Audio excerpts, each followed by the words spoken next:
Out of us two, Yes. who do you think would do better living on Mars? I think you would do better living on Mars. That's right. I think I would. And you? I think me. I think you do better at living on Mars because you have a much bigger sense of adventure than I do. I do love like my home and my things. But and my on the opposite foot, I feel like if you're in a settlement on Mars, you're pretty contained. That's true. So you might be able to. I'll say this. I think I would do better in the journey, but I wouldn't do so well on Mars as a commitment. I think you would do horrible on the journey, but do just fine. Yeah. I think I'd do great at both. I don't know why you think so negatively about me, honestly.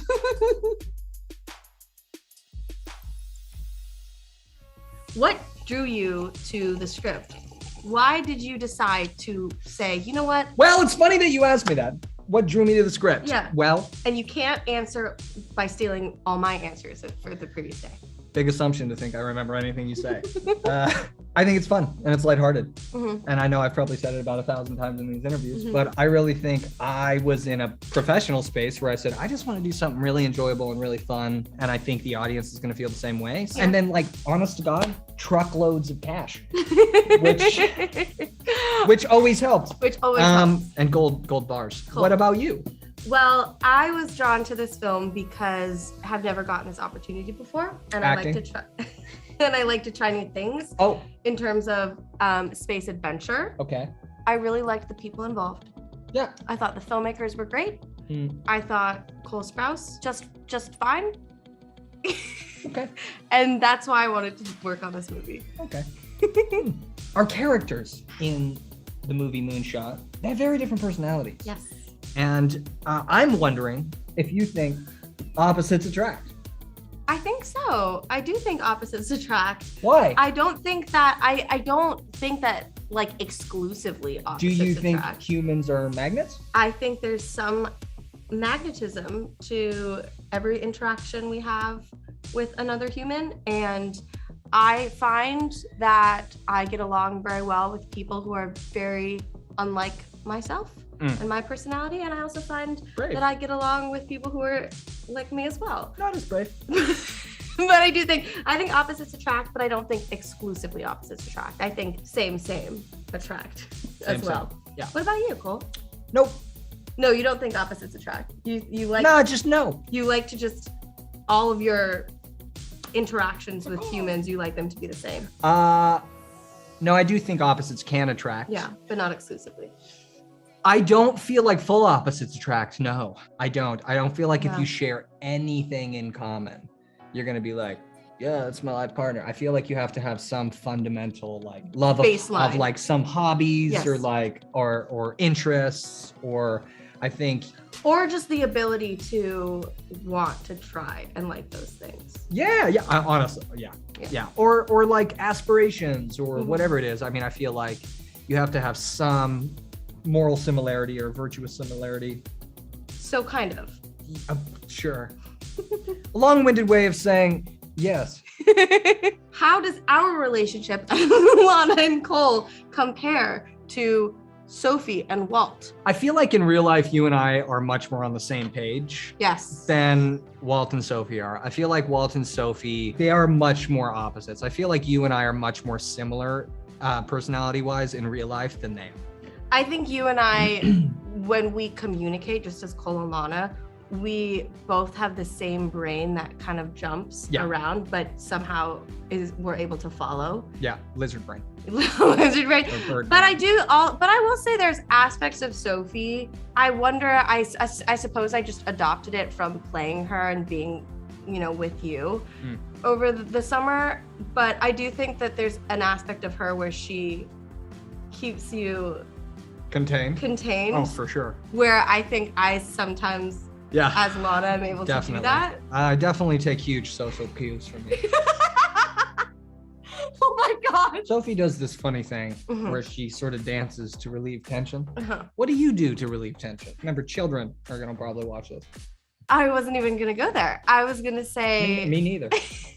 I was going to say I will go on like talking fasts. Yeah. Where you don't talk. Where I don't speak for days. Well, not days, like I've gone for maybe Days. 3 days. And I go on talking fasts because my job is to talk and to emote on screen and also off screen. And I get tired of hearing myself. And I find that if I kind of take that aspect, stop! I find that if I take that aspect and I just shut it down and I don't speak, then I'm sitting with myself. It's like very challenging at first, but then, you know, the ride is rough and then it eases out. And then I do a gratitude journal in the morning because I've heard that a really good way to combat anxiety is with gratitude. And little things like I'm just grateful that I woke up today. That seems like a big one though. Like the alternative seems pretty dark. Well, exactly, but that's reminds me like, oh yes, I did it. Yeah, I woke up. I woke up, you know? Congrats. Yeah, what about you? What do you do to relieve tension and stress? I'm not doing that. Okay. What do I do to relieve stress? Kind of similar. Yeah. I don't do the talking fast thing, but I will really force myself to stay inside. Because when I'm left to my own devices, I'm a very social person. And I'm a massive conversationalist. So if I don't go, hey, why don't you just shut up for a little bit? I will continue to stress myself out. To de-stress, play video games. Because it kind of is just a mind wipe. It's just like, all right, I'm fixated on whatever that is. We do get to wear some pretty cool space-themed costumes in this movie. Which one was your favorite? Honestly, I think it's just the spacesuit. Not the gravity one, but just the one that we always wear in a spaceship. The jumpsuit? The jumpsuit. Yeah. Mainly because, well, we tried on a ton of different jumpsuits, and I think that one was my favorite. So one, I was just happy they picked that one. And then two, I just gotten off a show where I was like constantly in like different wardrobes. All day long, every day. And so it was pretty nice to have just like one uniform, like that you like get used to it and you don't have to do a bunch of changes and like it's the same thing. And so I would just say, the classic spaceship uniform was my favorite. What about you? I would have to say the full spacesuit. Really? Yeah, I'll admit it was kind of a bucket list item for me as an actor to say, oh man, I have been on screen in a spacesuit. And mine came with a diaper, so it was like perfect. Perfect. Yeah. You know what my favorite one of yours is? When Walt shows up at the airport. Oh yeah, with the hat. He's wearing like this bucket hat with like the strings. Full tourist garb. And then he's wearing like this shirt that he stole from duty free, and his pants, the waistline are like up here, and you look just so like derpy. Actually, when I saw that outfit, I was like, oh, there he is. You know, I sneak up. And you're like, hey. Okay, so Walt has a journal, an adventure journal. What if you were to have an adventure journal, what would be in it / bucket list? I am a big foodie. You are too. I would love to try all different kinds of foods, like local foods from everywhere I travel. That's like a big one for me. Like Anthony Bourdain. Yeah, I mean, he was like my idol, bro. Yeah, truly. Stomach of steel. Stomach of steel, and I do too. I mean, I will legitimately eat anything. So I love that kind of thing. I love just meeting people and traveling. I have a travel bucket list for sure, and it's everywhere. I'd love to visit every country once. That would be amazing. What about you? On my bucket list, I'd like to have a family. At some point. Oh, you're making me sound way more selfish now. Well, this is like whatever, but I'd like to be well rested and happy.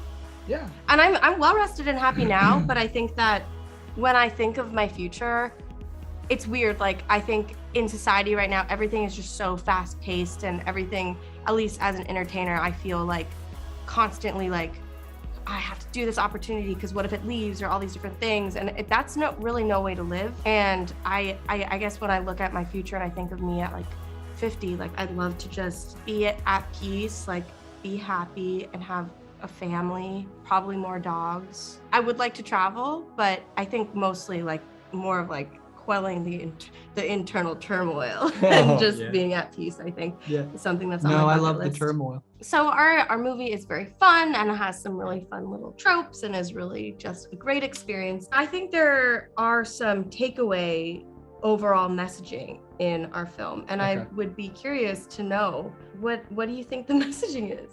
I would say If you were to reduce the message, it would be live in the present. If you were to expand on that idea, we have concepts of future tense and present tense. Why are we colonizing Mars if we could be focusing on conserving Earth? Why are we looking towards the future or the destination when we could be having fun in the journey?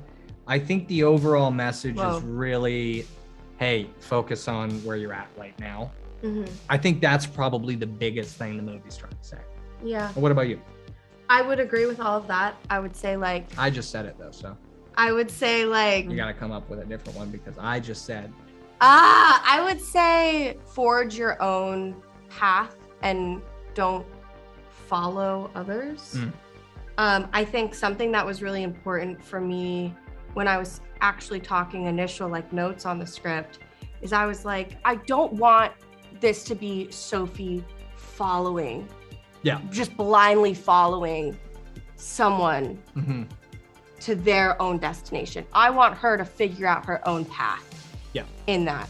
So I guess it would be like forge your own way. And then also I think there's a really big theme of, which is something very valuable to Sophie, of like, we should fix what's broken. Yeah. We shouldn't just run away from it. And in our movie, it's Earth. And there's this thought like, let's just go colonize Mars because Earth is dying. And so we're just gonna go and we're gonna find what's next. And and you kind of find out that it's like, no, Sophie wants to use the resources around her that she still has to heal the Earth because she doesn't want to give up on it, you know? And I think that's a big message is like, let's fix what's broken before we just decide to desert. Eat dessert? Desert the Earth. Although I would love some dessert, some tiramisu. Right now? That'd be dope. Right?